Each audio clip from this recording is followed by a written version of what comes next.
Welcome back to Nick Lenz's Comic Corner Classic Lesson on Classics. This is episode number 2069 and Doubleshot 1963. I got two DC trades. One is the most recent trade released for this trade series.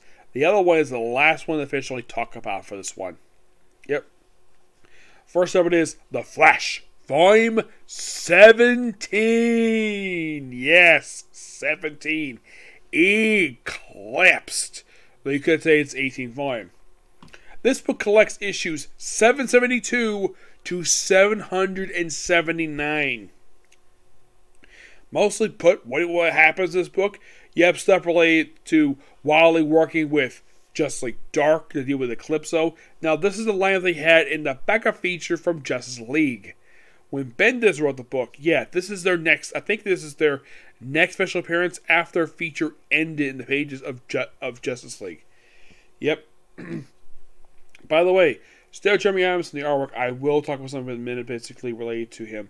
There's a rumor going around. I hope it's really not true. Yeah, Will Conrad, Christian Juice, Fernando Pizarro, and Brent Papples. Yep. Now, the first half of here deals with basically Wally dealing with stuff with his kids, and also Heatwave is dying. Yep. Yeah, and of course, we have Wally getting a job, which is so nice. At first, he worked as a mechanic, and then, here's something interesting though. He gets a job working for Terrific Tech. Now, you're probably thinking, Terrific Tech. Now, there's a bit of confusion with this one. Because when the continuity first started, it was owned by Mr. Terrific. After with Earth 2, Terrific Tech wasn't really part of it again until the events of Into the Series Terrifics came out, where it was revealed that Simon Stagg bought the company while he was away. Of course, also, Terrific himself, Michael Holt, thinks it was illegal purchase, though eventually he did get his company back toward the end of the series, when they replaced Jeff Lemire as the writer. And now, of course, he's back in control of his company. Now, in case you're curious, though, when it comes to his funds, I'm sure he's still rich because of the fact Terrific is still a proper company. In the case of Simon Stagg, he said he bought the company because the company was about to go under. So, Wally's brought in as a mechanic to work in this lab. Yes, this lab. And you could see this is kind of the new status quo when it comes to Wally. Oh yeah, here's your first paycheck. Wow. What it is, they don't really say. And of course, and here's the thing. Barry is allowed to get excuses and work with the Flash. Yep. So he basically sees with a fire. And then, of course, this fire is, of course, all have a heat wave. This lasts the first, 4 or 5 issues that's printed in this trade. Yeah, 72, 70, 79, that's roughly 8 issues. Basically, the first 4 just deals with that, which is so awesome. The fact that we deal with that. And also, we have a... Meanwhile, Jessica Cruz, who is a member of the Sinestro Corps. If you're curious, though, how the heck did this happen? Well, this happened in the pages of Green Lantern by Jeffrey Thorne. Now, I know that one particular person, Thinking Critical, hates this book. And he even pointed out, though, that in another video when they released that one-shot for Jon Stewart recently, he thought he was really bad at writing Green Lantern. I actually enjoyed that book. The problem was basically, the problem with the book I had wasn't the writing, it just that we couldn't focus on a proper Green Lantern. We focused on Teen Lantern, the Frontier Lantern. Oh yeah, you also claimed that the Spectre was broken by the end of the series. No. No, it was not, Think Critical. Read a damn book. Yep, so after some heat wave, he's got medical issues, so he's dying. Afterwards, basically, Wally comes home. And then apparently Heatwave gets drafted to the Suicide Squad, which apparently this leads into stuff related in the Suicide Squad book by Robbie Thompson. And of course, also apparently Swamp Thing. Yes, freaking Swamp Thing. And that's only the first 2 issues deal with Heatwave. The rest of it just deals with magical stuff. Yes, they had the girl dance, which that's a quick standalone issue. I'm sure my friend David thought this issue was so cute. And then finally we deal with this weird rod, which has the Justice League show up. The Superman trying to lift that thing up. Yes, Superman. And it takes basically somebody else to basically pick it up. Yep. Is it Pied Piper? Nope. And apparently we have various villains, including, get this, Rainbow Raider, Abracadabra, Dr. Light, yeah, the original Dr. Light, Giganta, Pied Piper, the Atomic Skull, who's supposed to be dead, he got killed up Batman Superman, Killer Frost, Gorilla Grodd, Ultra Humanite, and get this, you're gonna love who else is basically grabbing this freaking sword. Major Force, King Shark, and Prometheus. That's not a joke. You're like, what? Seriously? All these villains? Yeah, by the way, brief flashpoint, Dr. Light's dead. Prometheus is dead. Don't Major Force is up too.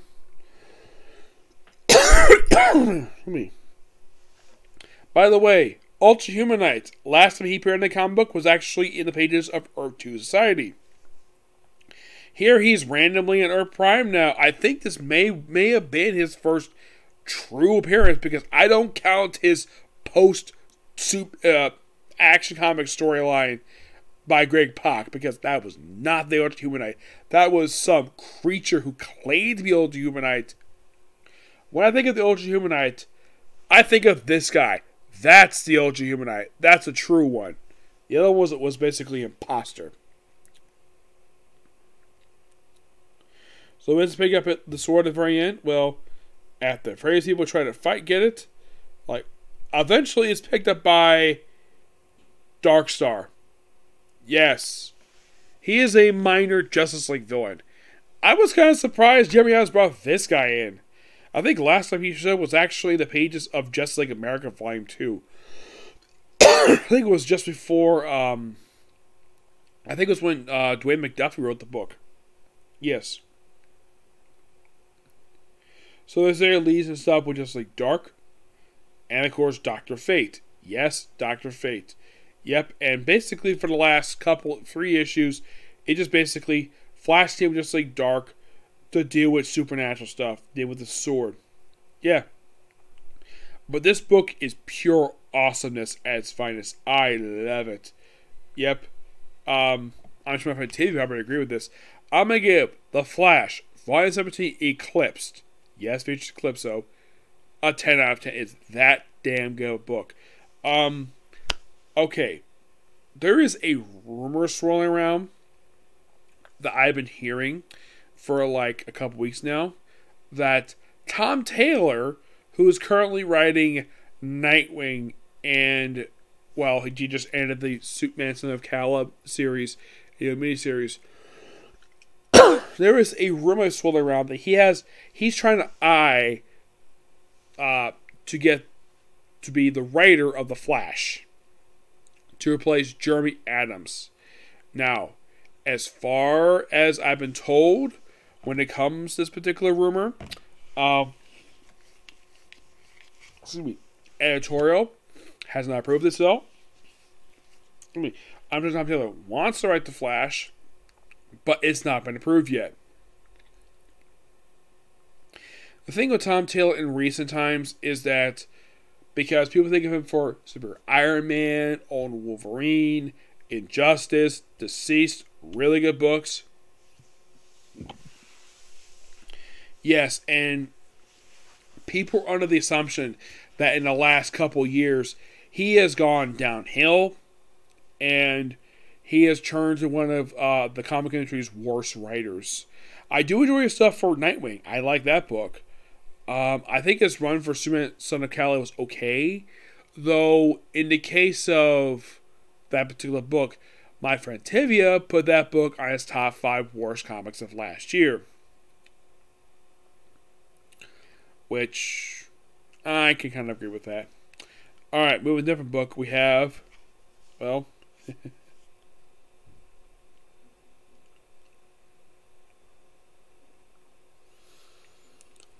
the 5th.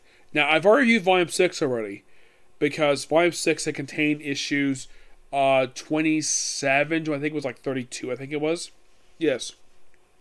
This is World's Finest Volume 5, Homeward Bound, collecting issues 22 to 26 of this book.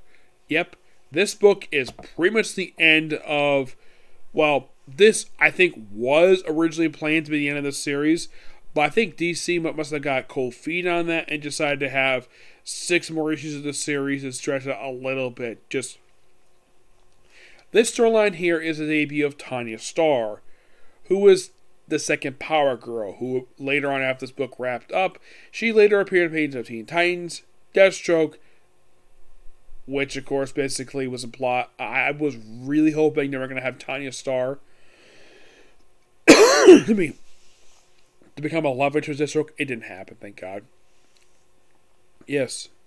Most importantly, way, yep, Karen revealing to her staff that, yeah, she has powers like Superman. And she wants to basically, this of course after Vince's first contact, that because it was revealed that Superman has gone evil.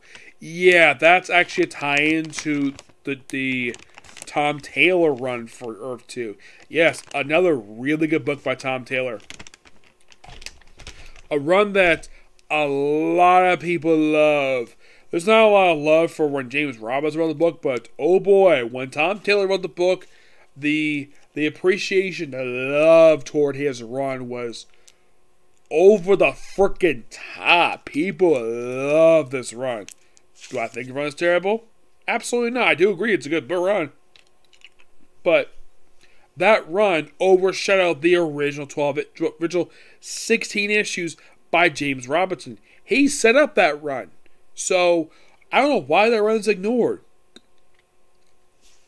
Yep, so Tanya, of course, by the end of the storyline, does get the same power as his Power Girl. Power Girl herself goes back to Earth 2 with, of course, Huntress. Yeah. And I should point out, though, Tyler Kirkham is one of the artists of these issues. He actually does issue 26. The first issue is done by R.B. Silva and Yonder Kalair. Yep. Despite the fact you have the cover, you have Power Girl fighting the second Earth 2 Superman. That's actually a lie. She is not confronting him at all in the storyline. As a matter of fact, the ending of this leads into what goes on in pages of Earth 2. Yep. That's simple what happens here. Yep. Really good stuff here. Yeah, basically you could say that the series is closing down, they're wrapping the storyline, and, well, they ended here. Should have ended, but they continue for those 6 issues. But this storyline is really good. Yep. Like I said, Tanya, of course, will later pop pages of Teen Titans Volume 5. Yes. And she popped up in Deathstroke. I think it's mostly been the she's not been featured much since then. But what about Huntress and Power Girl, you might ask? Well, they were featured in Earth 2 after this. Huntress, of course, basically couldn't go along with her grandfather, who was New Earth 2 Batman. Power Girl reunited her relationship with the Earth 2 Superman, which by Earth 2 Society, their relationship ended. By the way, in case you're curious though, if you get a chance to read Earth 2, does she interact with her apparent boyfriend, Mr. Terrific? No, she does not. As a matter of fact, their relationship was never mentioned. Huntress, meanwhile, she of course continued to appear for the rest of Earth 2 and during the end throughout the entirety of Earth 2 Society. When that book ended, that was the end of this particular version of Huntress. I think she did pop up maybe once after that, but that's it. Power Girl, oh boy. Apparently, for some reason, despite the fact this version of Earth 2, she later popped up in pages of Harley Quinn for some reason. And she also popped up in Harley Quinn when Jim Manacana on the book, where they had a story arc involving her and also a mini-series involving her where she became a recurring character in that book. I think, they did actually have the return of Huntress, because they did have pop up in the recent Justice Society of America book, and I think Power Girl's there too. But it's not these two per se. It's probably pre-flat. In the case of Power Girl, it's probably Flashpoint version, the one from the original Earth 2.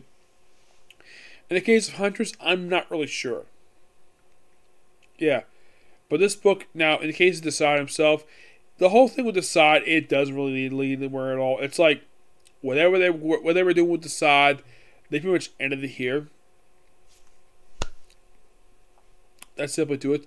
For some strange reason, I have no idea what DC did this for. There was a Villains Mode one-shot for Desaad. Now, you would think because Desaad featured heavily in the pages of this book, they would put that one-shot in this trade series. Nope, they put that in Earth 2 for some reason. Which seems kind of strange given the fact that the book has nothing to do with that series. I think that book should be here, and they should put the Solomon Grundy book in the Earth 2 books. They didn't. Yeah, Earth 2 actually had two Villains on one-shots. Solomon Grundy and Desaad. They chose to put Desaad in the trades, which I still think that was a mistake on their part. Yep. I thought we have time to do Walk Me coming up, but it's kind of late here. Yep. Final thoughts on World's Finest by Paul Levitz. I do agree with the opinion that it takes by issue 12 to finally have something happen in this book, because it feels as though you read this book, it takes a while for something to happen. I do agree with that. The book terrible? No, it isn't. It's a good idea. I do appreciate it. It's just that, well, do I think either of these two can get a solo book nowadays? I would say Power Girl could probably use one. Huntress, no, I don't think so. I do appreciate Paul Levitz got a chance to write her. Now, here's the thing, though. What was Helena Wayne Huntress? Was she a creation of...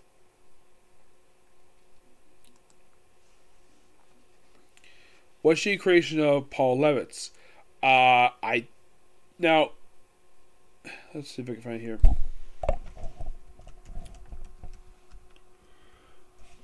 Helena Wayne. Yeah, she's a creation of Paul Levitz, but she had a completely different costume. Yeah, completely different costume. Yeah, for some reason they gave her the Helena Martinelli costume. Now, of course, she appeared in our miniseries, and of course they brought back this character in, of course, Justice Society of America.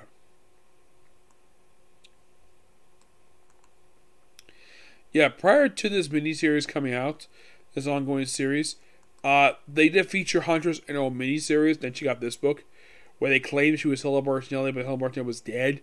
But then we have Helena Martinelli pop up in Grayson. It's kind of weird. Yes. Yeah, and by the way, the one that appears currently, that's actually a rebooted version of Helena Wayne. Mm-hmm. Yeah, and here's the strange thing, though. Apparently, she's the daughter of Batman and Catwoman. And apparently, Damian is her half-brother.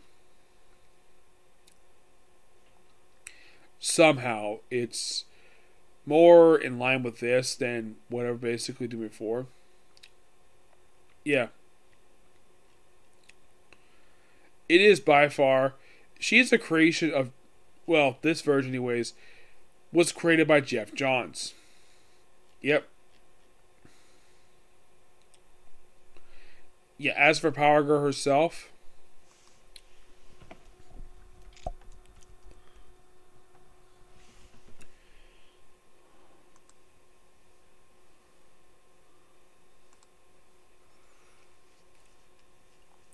Now, you might be curious, are both these two characters dead, per se?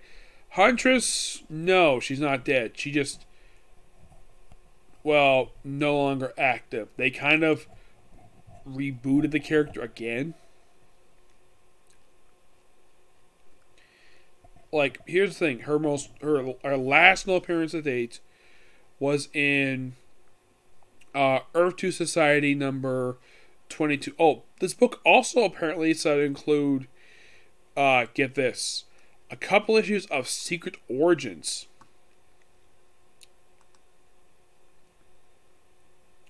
Yeah, for some reason it's not listed here, but here's the thing. They did include it. I don't really know why in the world that they did this for. Yeah, where this book doesn't say it collects it, but in actuality, it does.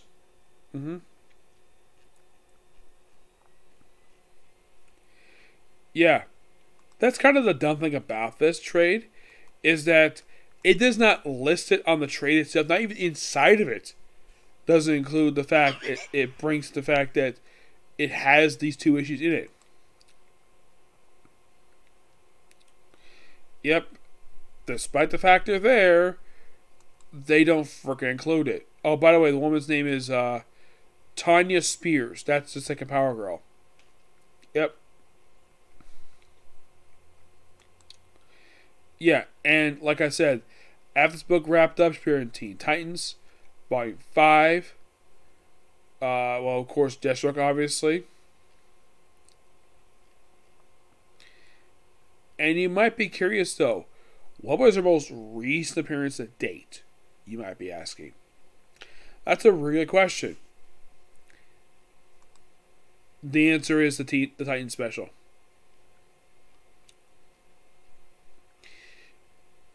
Yeah, that, well, actually, no, I don't think it was. Let's see. I think it may have been Deathstroke. Yeah, Deathstroke 26. When he disbanded his Defiance team. That was probably the last time they ever featured. I mean, I think when they appeared in the annual, the sole annual this book had, I think that may have been her last appearance to date. That was about 3 years ago. But they haven't really featured her since then. I don't know why. You might be asking, what's featured in Titans Academy? Nope. She was not. Don't know why. You could say was this book here, but not really. It was basically a Desert Annual. Yep. But in the case of both the two characters, oh, by the way, what about Power Girl herself? Yeah, I almost forgot about her.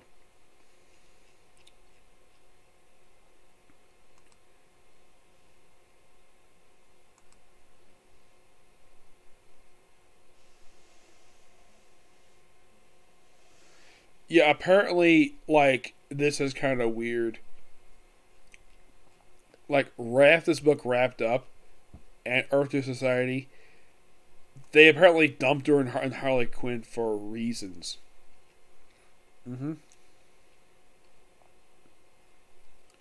Oh yeah, and for some reason she was also featured in Suicide Squad. Yeah, that I thought was kind of weird. The fact she was featured in Suicide Squad of all things.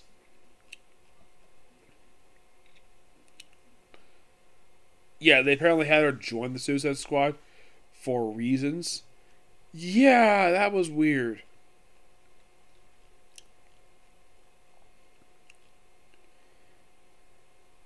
But you might ask, what was the most recent appearance date?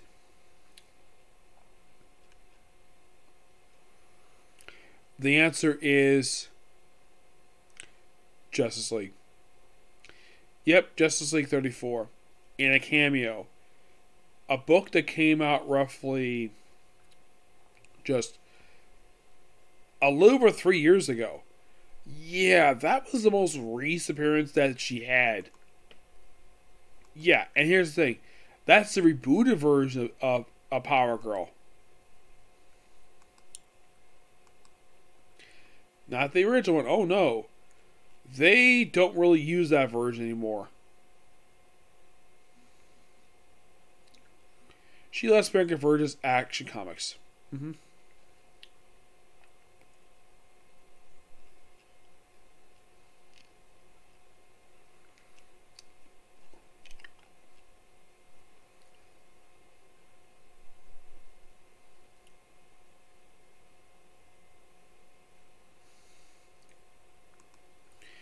Oh, quick question.